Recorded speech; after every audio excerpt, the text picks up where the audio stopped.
Halo Sobat Bola, apa kabar? Semoga semua dalam kondisi sehat selalu. Amin, amin, amin. Nah, kita mau bahas tentang prediksi ini. Indonesia melawan Korea Utara akan seperti apa? Bro Ipung, kira-kira Ya, seperti apa nih?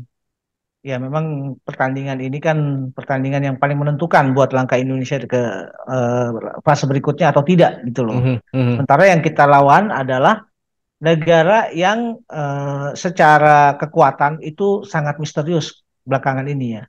Itu karena Korea Utara sendiri juga kan jarang melakukan pertandingan-pertandingan uji coba, katakanlah seperti itu. Kemudian mhm, tampil di event-event juga sepertinya mereka menahan diri ya. Nah, kalau kita menggambarkan kekuatan Korea Utara, mereka dari dua pertandingan bisa dapat hasil yang sempurna. Ini juga kan menggambarkan bahwa Korea Utara punya tim yang sangat kuat dalam hal ini.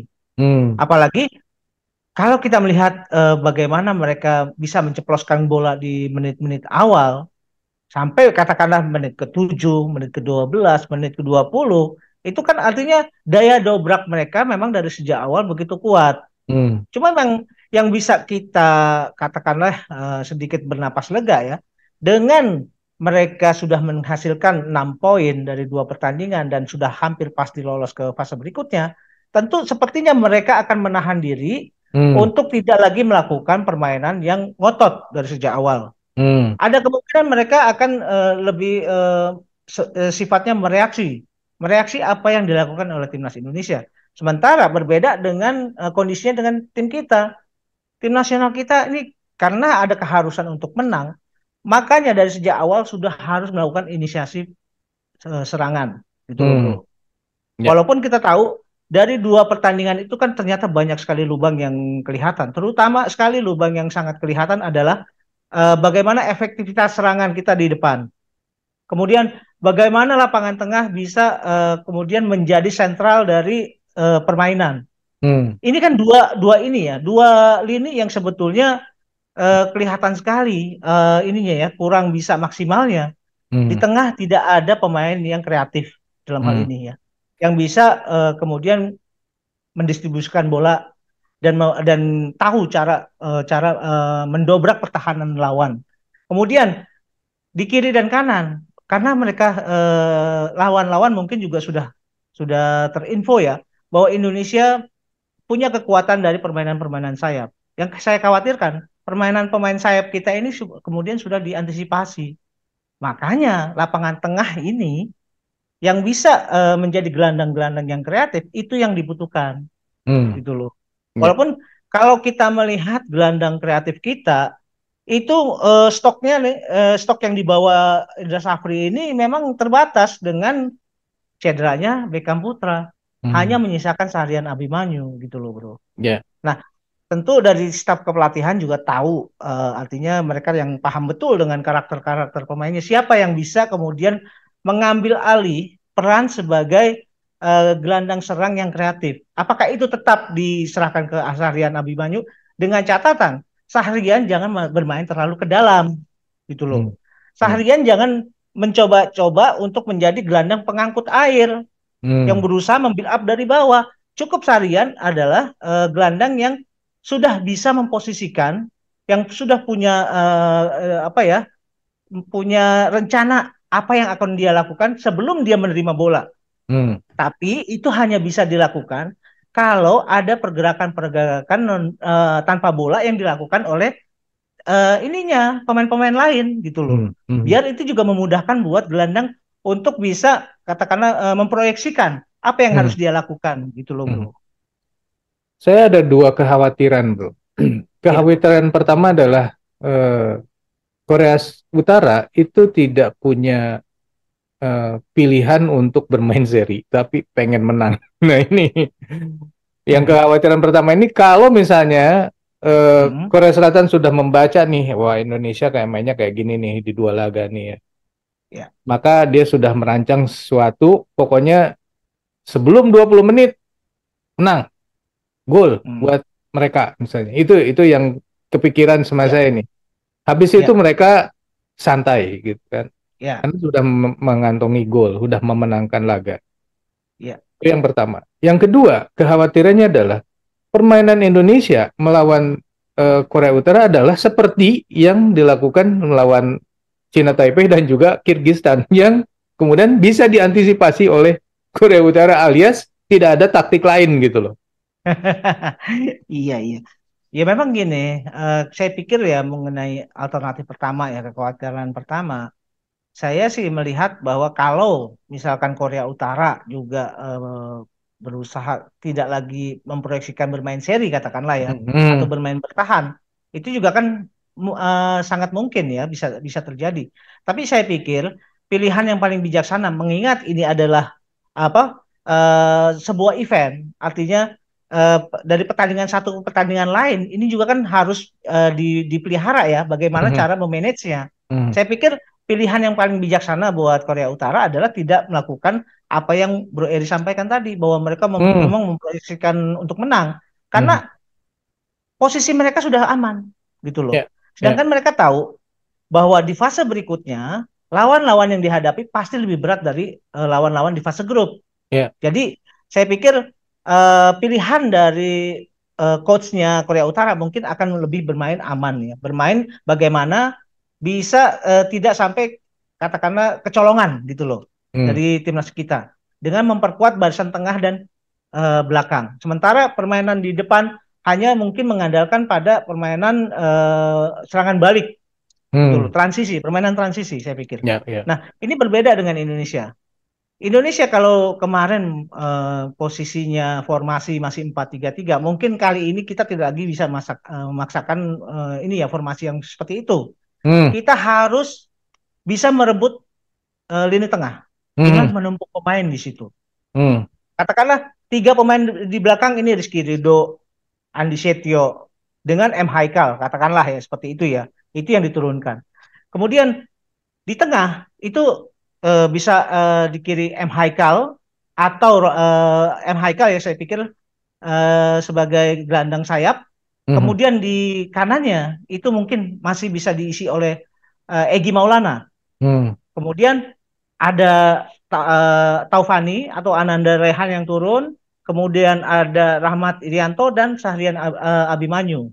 hmm, Nah, Taufani ini bisa bisa juga sebagai alternatifnya adalah Dewangga gitu loh. Sementara di depan dengan dua kali Tritan Agung kemudian dipercayakan ternyata masih belum bisa menunjukkan kualitasnya, langsung aja pilih Hugo Samir gitu hmm, loh.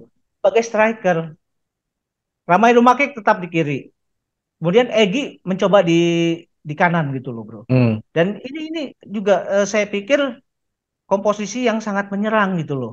Ya, Jadi kita tidak lagi berusaha katakanlah mendeteksi dulu apa yang akan dilakukan, kemudian melakukan counter hmm, atau katakanlah permainan yang mereaksi, tapi kita yang sudah melakukan inisiasi dari ya, sejak awal.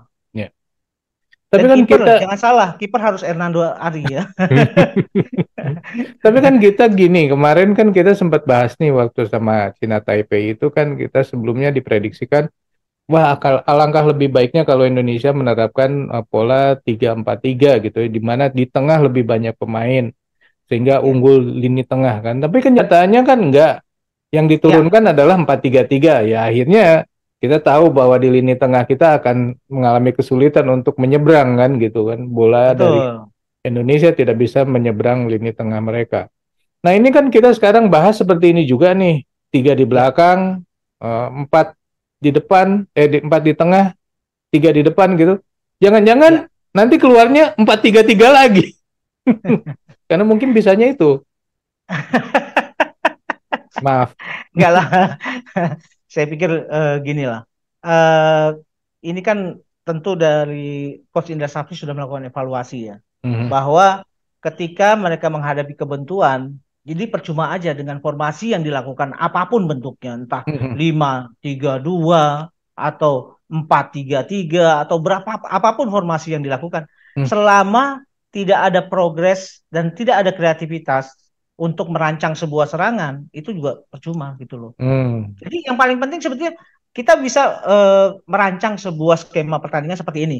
Itu mhm, adalah asumsi dengan asumsi bahwa semua pemain bisa keluar ini ya kualitasnya gitu loh. Nah, tapi kalau misalkan formasi yang dilakukan seperti ini, kelihatan formasinya begitu menyerang, tapi apa namanya kualitas individu yang berusaha ini ya dibangun menjadi sebuah apa kualitas permainan kolektif tidak didapat, ini juga jadi percuma, bro. Jadi yang No. paling penting adalah bagaimana kualitas permainan kolektif ini harus jalan dan pemain-pemain Indonesia punya keberanian untuk melakukan serangan ke dalam gitu loh. Tidak hanya melulu melakukan passing-passing yang sifatnya ini ya, passing-passing horizontal gitu loh. Harus Hmm. ada progres, Hmm. harus masuk ke dalam, harus pergerakan tanpa bola juga harus berjalan Hmm. dan posisi antar pemain itu juga jangan terlalu jauh Hmm. dan dengan asumsi juga bahwa pergerakan pemain yang masuk ke dalam ini jangan cuma satu dua orang, Hmm. tapi harus disupport oleh gelandang-gelandang gitu loh. Ya. Ini adalah cara katakanlah ya, saya pikir ini cara sebetulnya untuk mengatasi permainan parkir bus. Hmm. Juga kita juga harus berani melakukan permainan satu dua di dalam kotak penalti lawan gitu, bro. Ya. Saya tetap masih meragukan ya dengan pola menyerang dari awal ini akan berhasil karena saya pikir akan, menurut saya sih, Ya, kemungkinan besar Korea Utara ini akan menyerang di awal. Menyerang nanti kalau misalnya ternyata udah 20 menit tidak berhasil ya mungkin dia udah oke dah seri gitu. Tapi awalnya harus ya, menang dulu gitu. Nggak bisa dari awal saja. tuh seri dulu, bisa aja seperti itu. Nah, ini akan Ya, menjadi bahaya buat Indonesia. Kalau ya, di awal-awal laga ini, di 15-20 menit pertama ini tidak menjaga di bagian belakang. Gimana betul. komentar? Saya pikir gini, pasti dari staf kepelatihan Korea Utara juga akan menduga bahwa Indonesia akan mulai menginisiasi serangan. Mhm, Nah, dengan upaya itu sebetulnya kan yang menjadi konsentrasi adalah bagaimana Indonesia membuild up serangan kan. mhm, Nah, bisa saja bahwa rencana itu sudah terbaca, kemudian Korea Korea juga bisa, oh, mereka pasti akan menginisiasi serangan, mereka tidak siap dengan harapan mereka tidak siap ketika terjadi permainan ini ya mhm, counter attack gitu loh, mhm, mhm, permainan transisi. Nah, ini mhm. juga yang harus diwaspadai gitu loh. Ya, ya. Artinya, walaupun kita punya punya target untuk menang dengan harapan kita mulai membuild up serangan dari sejak menit-menit awal, tapi permainan transisi ini, terutama dari gelandang-gelandang bertahan kita, ini juga yang harus lebih aware Mhm, dalam menghadapi hal yang seperti itu. mhm, Jangan sampai ini dimanfaatkan oleh Korea Utara. Jadi kekhawatiran Bro Eri itu ada benarnya gitu loh, bahwa tetap dengan kita target menang, inisiasi serangan dari kita, inisiatifnya diawali dari kita, tapi kita juga harus tetap waspada dengan permainan transisi. ya, Begitu, Bro. ya, ya, ya, ya. Dan kemungkinan pemain-pemain utama yang akan diturunkan ya, Iya, harus ya. Ini tidak harusnya. ada ini ya, tidak ada pilihan lain ya. Artinya Berarti pemain-pemain yang dari dua pertandingan mungkin bisa menunjukkan effortnya, Bro. ya, ya. Tapi kan kemarin kita lihat bahwa ya beberapa pemain yang di laga melawan Kyrgyzstan bagus, tapi kemarin kan tidak bagus juga. Itu harus jadi pertimbangan juga tuh. Betul, betul. Tentu yang paling tahu kesiapan mengenai pemain-pemainnya tentu dari staf kepelatihan ya, mereka yang akan Ya, menilai ya, siapa pemain yang paling siap untuk menghadapi pertandingan kali ini gitu, Bro. iya, ya. Jadi hasil akhir akan gimana nih, Bro? Tetap Nebaknya. saya masih harus optimis ya. Kita menang 1-0 sudah cukup, Bro. 1-0 cukup ya. Iya, Saya kok ragu ya, masih masa pakaiannya di 15-20 menit pertama ini akan sangat penting, bukan bahkan mungkin di sampai 30 menit pertama ini akan berbahaya buat fase-fase. Indonesia ya, fase-fase yang Iya, sangat berbahaya dan itu harus diantisipasi benar-benar oleh timnas betul, Indonesia. Bro. Jangan Setuju, sampai setuju. di menit-menit situ kecolongan dan kalau udah kecolongan di situ akan sangat sulit untuk membalikan keadaan, apalagi apalagi membalikan keadaan bahkan untuk menghasilkan seimbang juga kayaknya akan sulit. Jadi ini Ya, tantangan ya. betul. Ya. Oke sobat, itulah obrolan kita mengenai bagaimana kira-kira laga Indonesia melawan Korea Utara yang akan menjadi laga penentuan nih nasib Indonesia di Asian Games, apakah lanjut ke babak selanjutnya atau selesai sampai di sini. Kalau menurut sobat sendiri kira-kira bagaimana Indonesia bisa menang nggak lawan Korea Utara?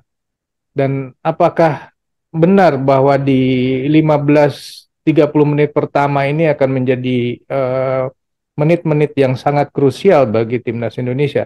Silakan tulis di kolom komentar. Sekian dulu obrolan kita kali ini. Kita lanjut di obrolan yang lain. Sampai jumpa. Bye. Thank you, bro.